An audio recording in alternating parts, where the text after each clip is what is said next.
what we will be discussing today are ways that you can optimize your gut health and rebalance your hormones. It all starts with the gut. It really does. Food is medicine. You can heal your gut. We are wired and designed to thrive.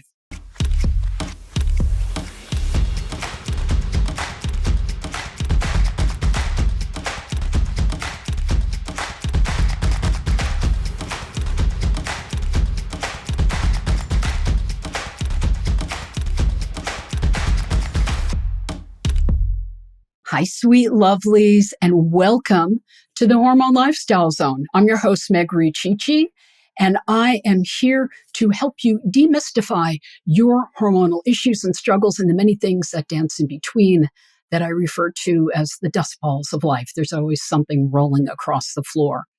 Today's episode is a sequel to my previous podcast entitled The Gut-Hormone Connection, Connecting the Dots. And during that episode, I took a deep dive into the very aspects of gut function, gut health, gut integrity that included a detailed explanation of dysbiosis and leaky gut and how they're directly linked to hormone imbalances. I'm going to encourage you to listen to it because if a woman doesn't address underlying gut issues, she'll never balance her hormones. And I can't tell you how frequently that women have said to me, I can't get pregnant, I am having hormonal issues, and I don't know what to do.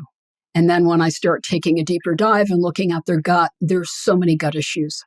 I'm going to give you some examples of what I'm seeing with clients, from parasites to undiagnosed bacterial infections to stress.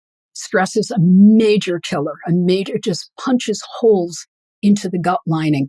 So I'm going to take a deep dive into many of these things and explain what you can do and how do we buffer the stress? How do we make changes in the way that we're eating? I'm going to explain different aspects of what I see in stool testing so you can get an understanding of what's going on for you possibly, because a stool test, just like a food journal, it tells me a story about your life.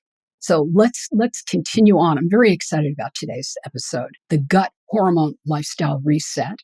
I'm going to be discussing how women can optimize their gut health to rebalance their hormones. And just to let you know, and I'm not sure when, but I'm going to be working on it over the next few months in the winter. I'm going to be writing a book on the Gut-Hormone-Lifestyle Reset. So you're getting a little taste of it today. And I want to kick off the conversation by stating, food is medicine. So what you eat, what you assimilate is sent out into the bloodstream to fuel every single cell in your body. There are 30 trillion cells in your body, influencing every aspect of who you are, including your cellular mitochondrial energy that is essential to supporting the production of estrogen, progesterone, testosterone, thyroid hormones, cortisol, neurotransmitters like GABA, like serotonin, insulin and glucose signaling, and so much more. I'm a woman's health detective. I dig deep to address what I refer to as the rootiest root causes of why your gut and hormones have gone awry and why you're not thriving. Sweet lovelies, it's not just about taking a probiotic. Actually, I get really specific when I give people probiotics because that can be a game changer in someone's health. And it's not just about restricting your diet or taking this supplement. It's looking at the synergy of what do you specifically need? What does your microbiome, what does your gut, what does your sweet body need to balance its hormones? So I'm going to give you a nice overview today. And I feel that there are a lot of recommendations I will make that I think can be pretty helpful. Let's take a deep dive so you can have a better understanding of how to create a healthy gut by having optimal drainage and detoxification, healthy digestion, healthy bowel habits, a vibrant, diverse microbiome, allowing for optimal hormone signaling and hormone balance. So if you're experiencing any of the following, this podcast is for you. Maybe you have endometriosis. Maybe you had a surgical hysterectomy at an early age in your 20s or 30s. And this has happened with clients because the pain was so debilitating, but you're still having issues with your gut. Maybe you have funky pap smears, recurrent UTIs, vaginosis, or PCOS.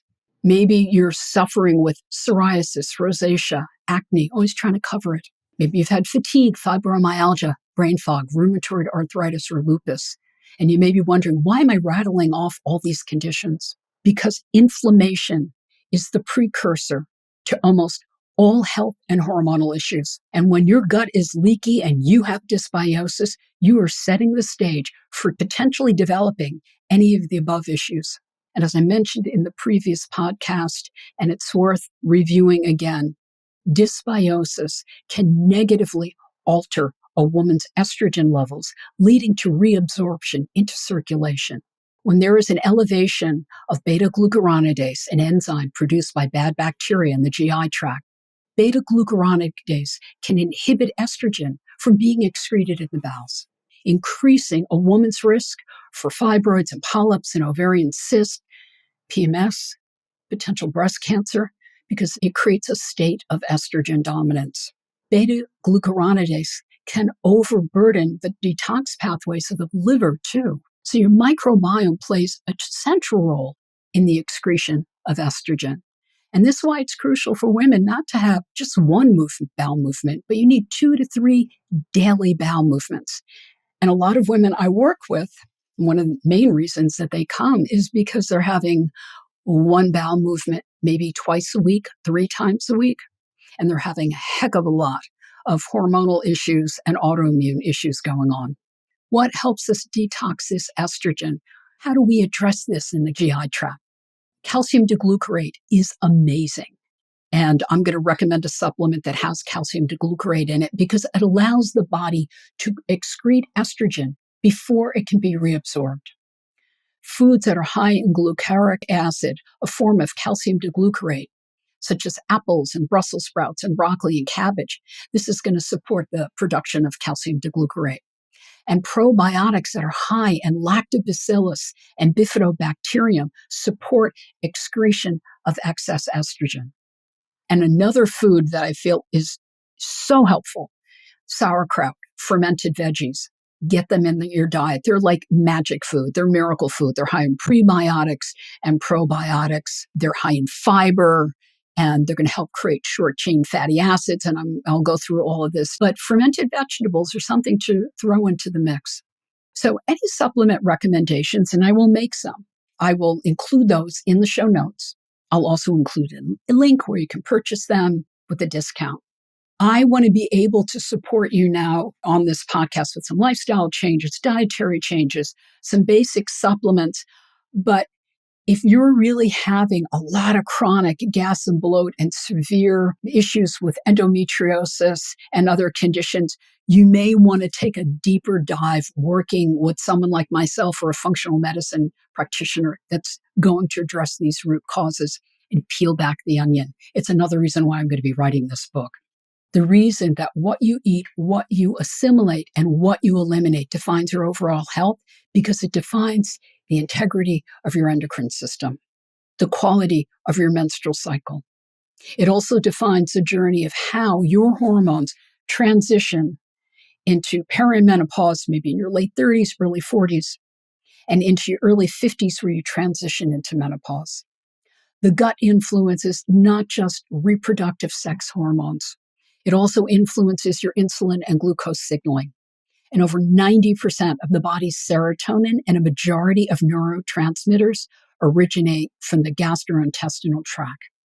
And here's a fun fact. Did you know that estrogen is also considered a neurotransmitter?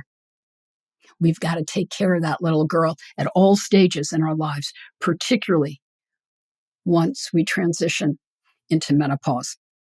And as I discussed during the previous podcast, if your gut is wonky, we want to take a look at the microbiome and the overall integrity of the gut lining because your microbiome is 80% of your immune system.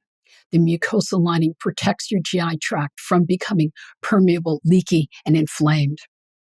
You know, I had a client recently that was getting sick all the time, would catch every cold under the sun. If somebody walked in the room and they were sniffling, she would get a cold.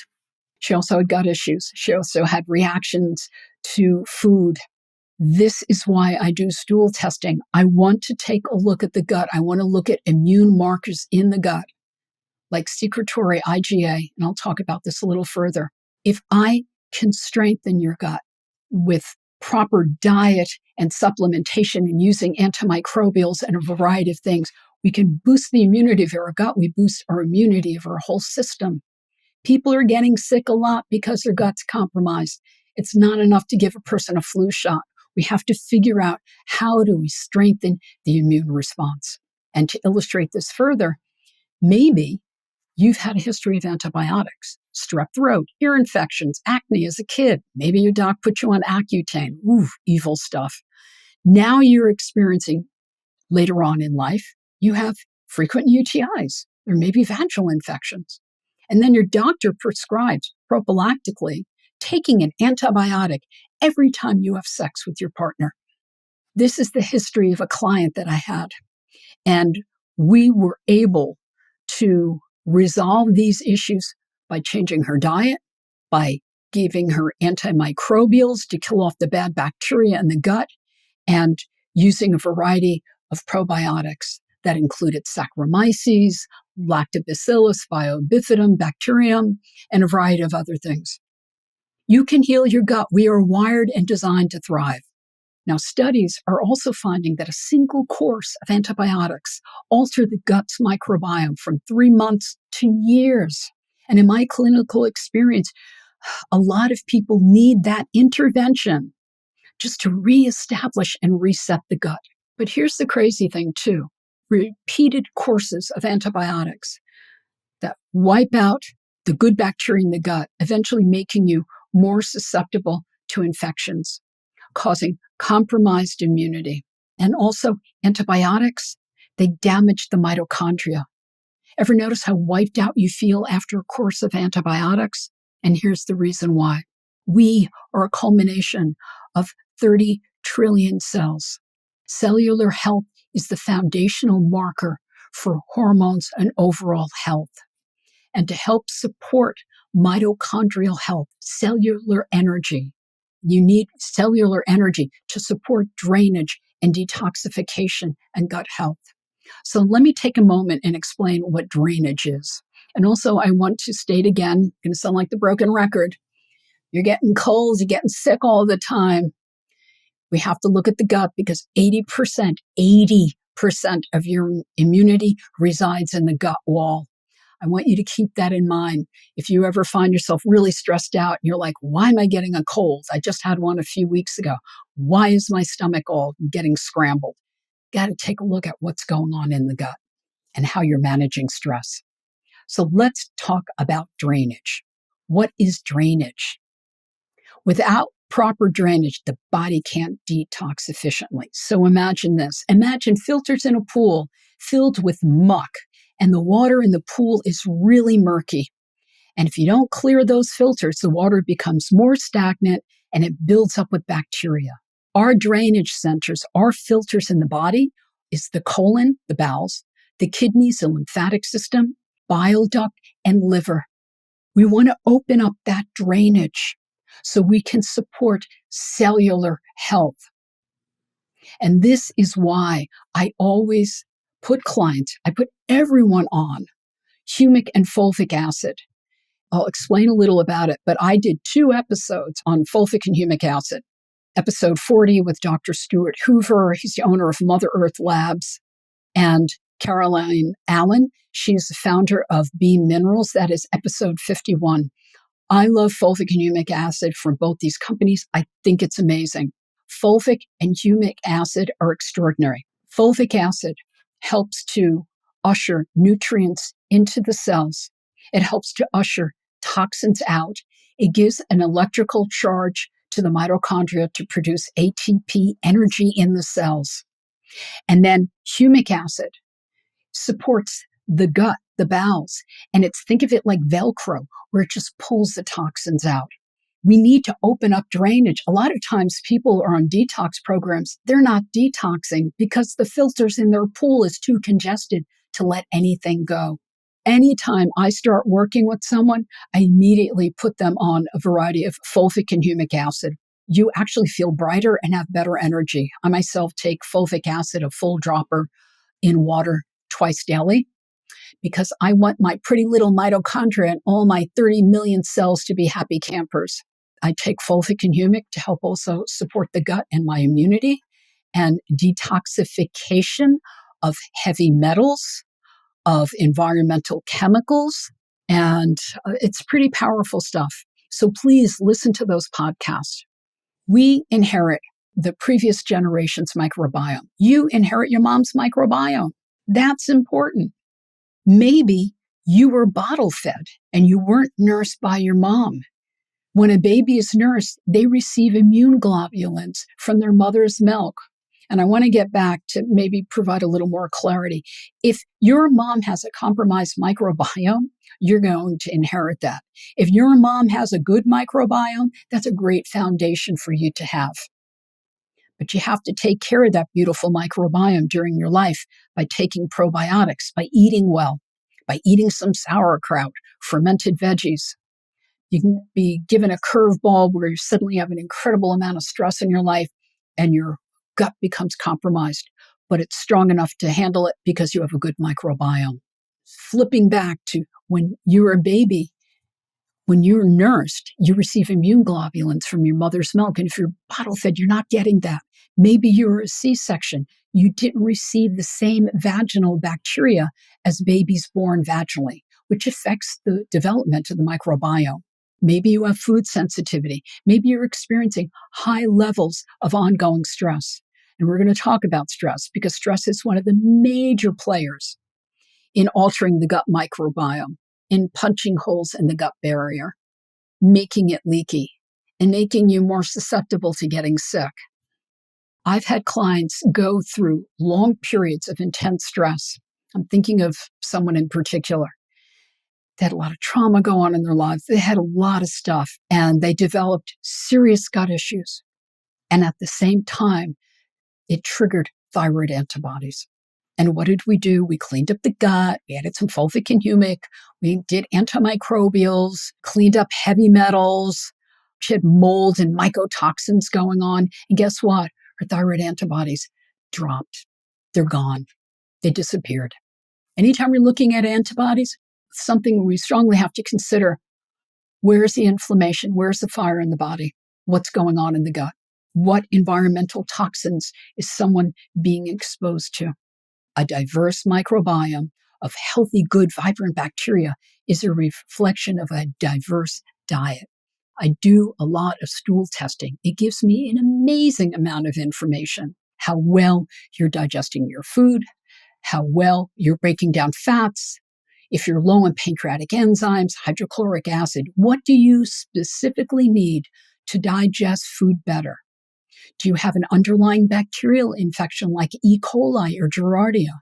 Do you have liver flukes or yeast overgrowth? I had a client that came to me because she had chronic constipation for over a decade, accompanied by gas and bloat and severe back pain. She was having a bowel movement a couple of times a week. We did a stool test and I got the gut zoomer back, and she had, right at the time of her stool test, she'd been eating a lot of shellfish. And I was like, don't know if that's a good idea. And I got her results back, and she had a bacterial infection due to crab legs. Well, the problem with shellfish is that they harbor bacteria and viruses and other pathogens that include heavy metals. To address the constipation issues, I placed her on hydrochloric acid combined with a plant-based enzyme. I put her in magnesium citrate to move the bowels, and I placed her on a heavy-duty antimicrobial that had black walnut extract in it, wormwood, olive leaf, golden seal, oregano, and a bunch of other things. And then I also combined it with a product that had mimosa pudica seeds. Mimosa pudica seeds scrub the bowels lining, the lining of the bowels. And it'll kind of remove old debris, old fecal matter, biofilm, mucus. Well, guess what? I also sent her to have some colonics because she had such chronic constipation. She passed, and still is passing, an incredible amount of parasites. And here's the interesting thing. Those parasites didn't show up in stool test because parasites can kind of hide out. I see it all the time. I can tell when somebody has parasites. I clean up the gut, and then we start doing parasite cleanses, and they start passing parasites. That happened to me. I lived in Charleston for 7 years, and 3 places that I lived had mold. And the last place I lived I didn't know until like a few days before I moved, had mold in the HVAC system.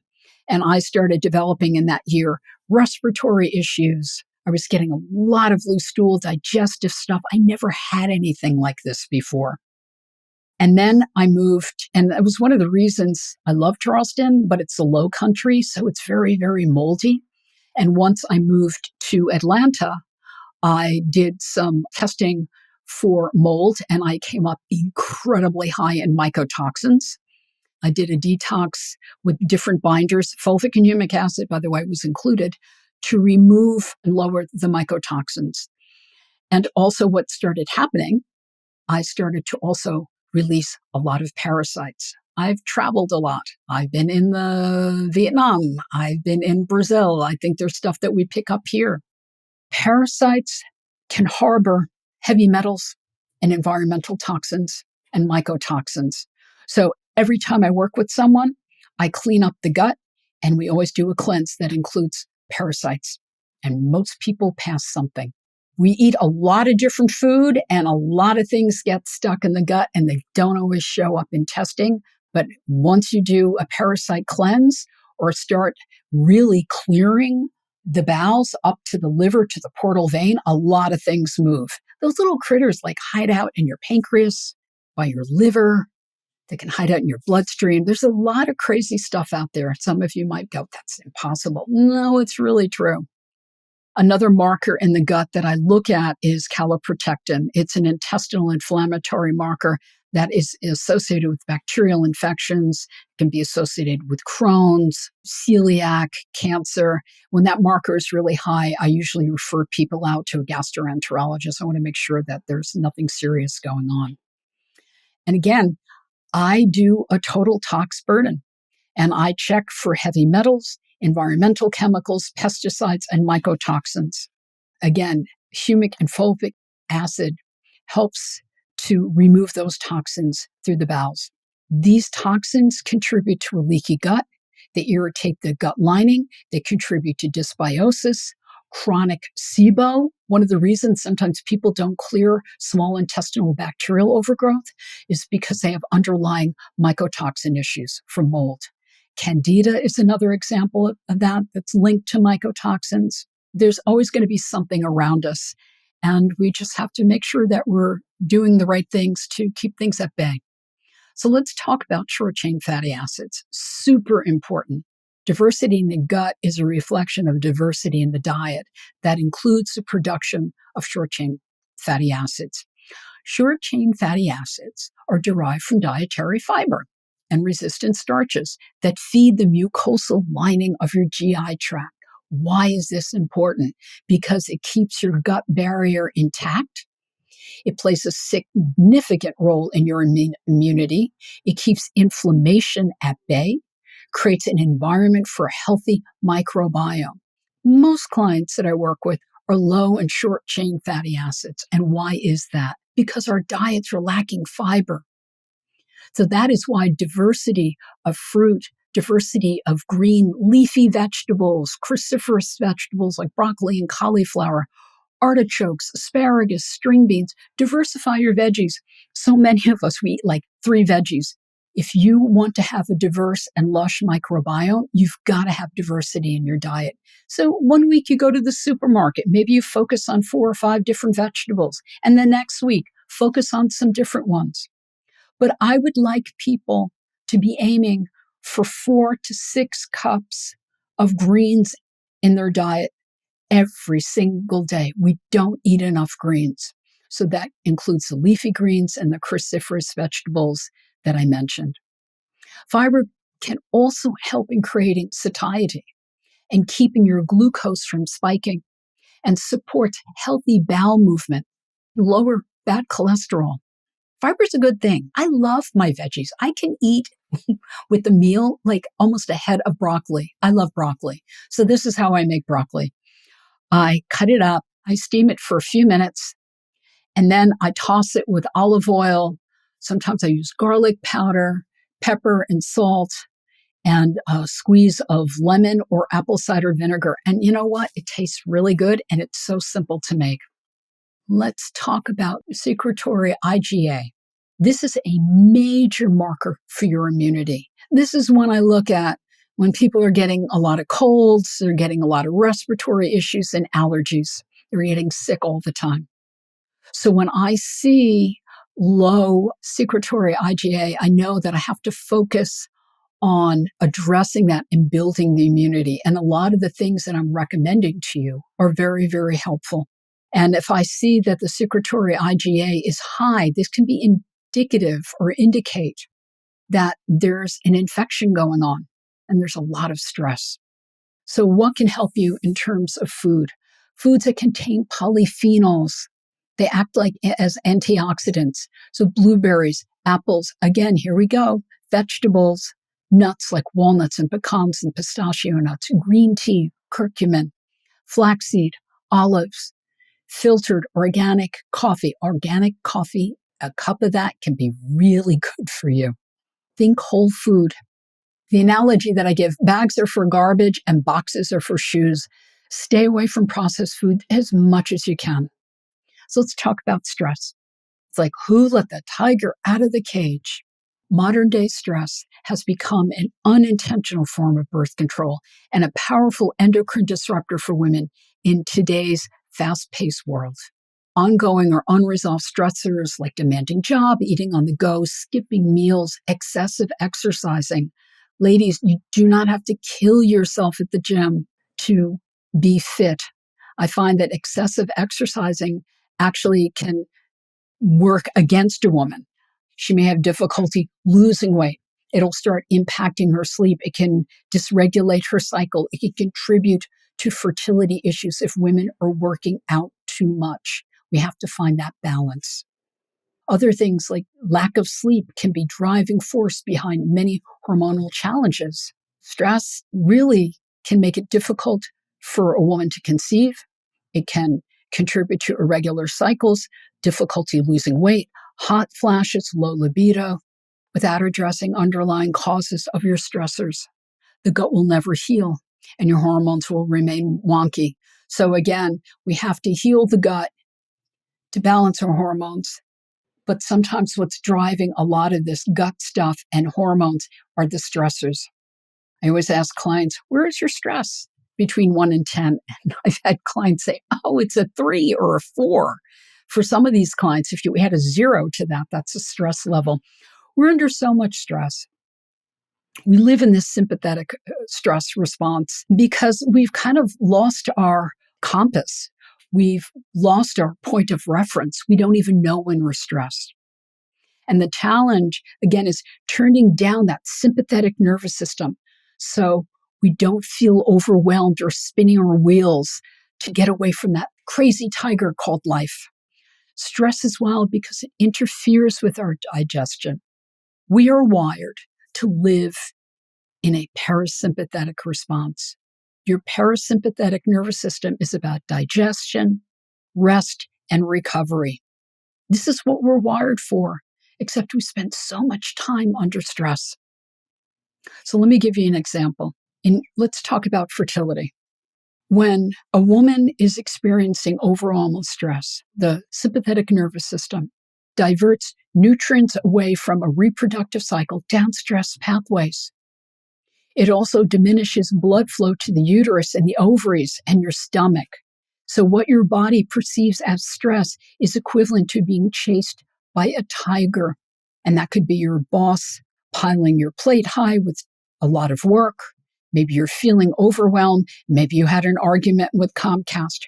Your body is only concerned with your survival. Babies are on a back burner when you're under stress because your body can't differentiate between modern day stress and you being charged by an animal that might eat you alive.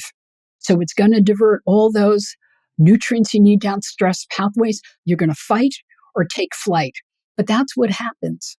Anytime I'm working with someone who's trying to conceive and they're having difficulty, it's like, how can we find ways to buffer your stress to allow your body to know that it is in a safe place to have a child. And all those incredible nutrients that you're eating start being diverted or start being directed down reproductive fertility, I'm simplifying this, pathways so that you can have a healthy cycle, so that you can nourish and create healthy follicles for healthy embryos, so your body can detox well, so that the child that you are going to give birth to is not born with a toxic load. So whether or not you're trying to have a baby, when you're under a siege of stress, your digestion is compromised. It shuts down. That's why you experience heartburn or burping, experiencing a lot of gas and bloat. It makes your gut leaky and inflamed and trashes your microbiome. So you may be experiencing, or you may be more susceptible to small intestinal bacterial overgrowth, H. pylori, irritable bowel syndrome. Also, stress increases our cortisol. We start getting cravings for carbs and sweets. Your body, your mind, and spirit needs a reset into a parasympathetic realm. This is why meditation or quiet time or downtime, a place where you can take your bare feet and put them on the earth to ground you. What's very important and of great value might be just to sit down. Maybe you sit down over the weekend or tonight and you ask yourself, how do I create some space and quality time for me each day? This is soul medicine. Quiet time allows us to get clarity on what we need in our lives. Maybe it allows us to take a step back and be more objective with what nourishes us and what are the things that we can let go of that are driving this stress response. Here's something interesting too. When a woman enters menopause, a woman outlives the life expectancy of her ovaries. And as the body reaches menopause, your ovaries stop producing estrogen. And estrogen production is then solely relegated to your adrenal glands. This is why I want to help women buffer stress before they enter this phase. Eventually, every woman's going to go through menopause, whether you have kids or not. What I love about the parasympathetic response is that it's about our heart energy. How are we dropping into our hearts to take care of ourselves? This is food for thought. I have some supplement recommendations that I will make, that I will put in the show notes, that have ashwagandha, holy basil, theanine. There are some really good adaptogenic herbs, and there's a couple of supplements that I have in mind that I feel can really be helpful in buffering your stress. I think it's also important for women to be aiming for 8 to 9 hours of sleep. So ladies, if you are teetering between 5 and 7, step up your sleep. That's going to help drive down your cortisol. Your brain detoxes while you sleep. The problem with sleep deprivation, inadequate sleep can drive cortisol. We need sleep because it helps to rid the body of amyloid. This is a protein that when it builds up in the brain has been linked to Alzheimer's. Sleep deprivation contributes to sugar and carb cravings, belly fat, feeling tired, tanking your libido. And my lovely listeners, if you are in perimenopause, you needn't suffer. The decline in estrogen and progesterone can contribute to disruptive sleep and insomnia, weight gain and everything, the hot flashes, the belly fat. This is a time for you to consider introducing bioidentical hormones. They are a game changer. Plant-based hormones are what people need. Those hormones, as I said, estrogen is a neurotransmitter, and we want to support estrogen after we go through menopause so we can help support cognitive function. I could go deeper into this, but I want you to think about it. Bioidentical hormones can make such a difference for women. Food is medicine, and your kitchen is your apothecary. The foundation for your hormones starts with what sits at the end of your fork. And the standard American diet is laden with excess sugar, refined carbs, industrial seed oils, low in fiber, void of nutrients that help promote ovulation, that enhance insulin sensitivity, reverse markers of inflammation, support a healthy BMI, and reduce your risk for cancer. I try to help women focus on customizing a food lifestyle program that nourishes the 30 trillion cells that make you you. I want to help you nourish a lushly balanced microbiome that signals healthy, happy hormones and vibrant neurotransmitters to support your mind, your mood, your spirit. I also want to help you explore the possibilities of creating nourishing meals that allow you to rock your lives forward with more grace and ease. Frequently, what I hear from women, I don't have time to cook. I don't like being in the kitchen. I'm too busy. And the reality is this: it's time for you to reprioritize your priorities.